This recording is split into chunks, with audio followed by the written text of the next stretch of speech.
Dans ce qui suit, les groupes seront notés systématiquement avec la notation multiplicative. Alors considérons G un groupe. On va définir l'ensemble noté N de G qui est formé des morphismes de groupe de G dans lui-même, autrement dit des endomorphismes de G, et on va définir sur cet ensemble une loi interne qu'on va qualifier de loi produit. Pour cela, si f et g sont des endomorphismes de G, on définit le produit de f et de g, donc que je vais noter f.g, comme l'application définie de g dans lui-même, et qui, à l'élément x de g, associe le produit dans g des éléments f de x et g de x. Alors, si g est abélien, on montre relativement facilement que l'ensemble des endomorphismes de G munis de la loi produit ci-dessus, eh bien que c'est un groupe, et c'est même un groupe abélien. Donc pour cela, voir la vidéo qui est indiquée en description. Dans ce qui suit, on va établir la proposition suivante. L'ensemble des endomorphismes du groupe symétrique S3 n'est pas un groupe pour la loi produit définie ci-dessus. Alors on va supposer que le groupe S3 agit donc naturellement sur l'ensemble E formé des trois entiers 1, 2 et 3. Et pour mémoire, je rappelle comment fonctionne la loi produit dans notre nouveau contexte. Si f et g sont des endomorphismes du groupe S3, et si phi est une permutation de l'ensemble E, alors f.g de phi, c'est f de phi composé par g de phi. Il s'agit de l'opération de composition dans le groupe des permutations S3. Alors, notre objectif est de trouver des endomorphismes f et g de S3 tel que le produit ne soit pas un endomorphisme de S3.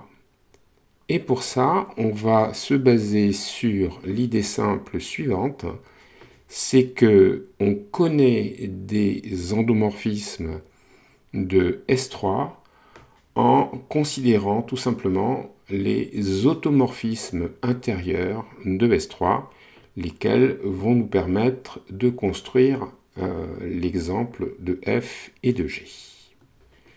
Alors je vais rappeler ce qu'est un automorphisme intérieur d'un groupe G donné, soit petit a un élément de G. Alors on définit l'automorphisme intérieur f indice A comme l'application de G dans lui-même et qui à x associe à x a puissance moins 1, donc qu'on appelle un conjugué de x. Et facilement, on démontre que cette application est un morphisme de G dans lui-même, et il se trouve en plus que ce morphisme, cet endomorphisme, est bijectif. Dans notre cas, G sera le groupe symétrique S3, et pour A, on va choisir la transposition de S3 qui échange 1 et 2, et puis F sera donc l'application F indice A, qui est donc l'endomorphisme de G défini par petit f, donc va de G dans lui-même, et à la permutation phi, on lui associe la conjuguée A phi A puissance moins 1. On posera G égale F, et on va définir H comme étant le produit F.G, autrement dit F au carré. Attention, c'est le produit et pas la composée. Et on va ensuite montrer que H n'est pas un endomorphisme de G. Alors dans la suite, on va utiliser le résultat suivant, selon lequel si phi est un K-cycle de S3, alors le conjugué f de phi, de la permutation phi, eh bien, c'est encore un K-cycle. Alors, dans toute la suite, on va poser phi1, qui est la transposition qui échange 1 et 2, phi2, la transposition qui échange 2 et 3, et on va montrer que h du produit phi1, phi2 n'est pas égal à h de phi1, h de phi2. Donc pour ça, on va calculer séparément les deux membres.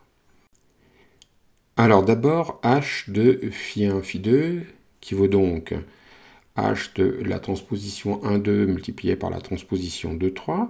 À cause du chaînage en 2, le produit vaut le 3 cycles 1, 2, 3. Et h de 1, 2, 3 vaut, par définition de h, f de 1, 2, 3 au carré, vu que h est égal à f carré. On en déduit que h de phi1, phi2 vaut, compte tenu du fait que f de 1, 2, 3 est le conjugué d'un 3 cycle et que c'est donc un 3 cycle, et donc h de phi1, phi2 est un 3 cycles élevé au carré, et il est immédiat de voir que c'est donc encore un 3 cycles.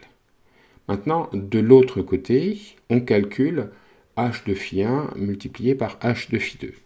Et on remarque que si t est une transposition alpha-bêta, alors h de t, eh bien, par définition de h, c'est f de t au carré. Et par conséquent, c'est un 2 cycles au carré, puisque t est une transposition et que f de t est un conjugué de t. Et ça vaut l'identité. On en déduit en particulier que h de phi1 par h de phi2, c'est identité de E multiplié par identité de E, donc ça fait identité de E. On va donc pouvoir conclure h de phi1, phi2 n'est pas égal à h de phi1 multiplié par h de phi2, puisque à gauche, on a un 3 cycles, alors qu'à droite, on vient de voir que c'est l'identité de E. Par suite, h égale f.g n'est pas un morphisme de S3 dans lui-même, alors que f et g eux-mêmes sont bien des endomorphismes de S3.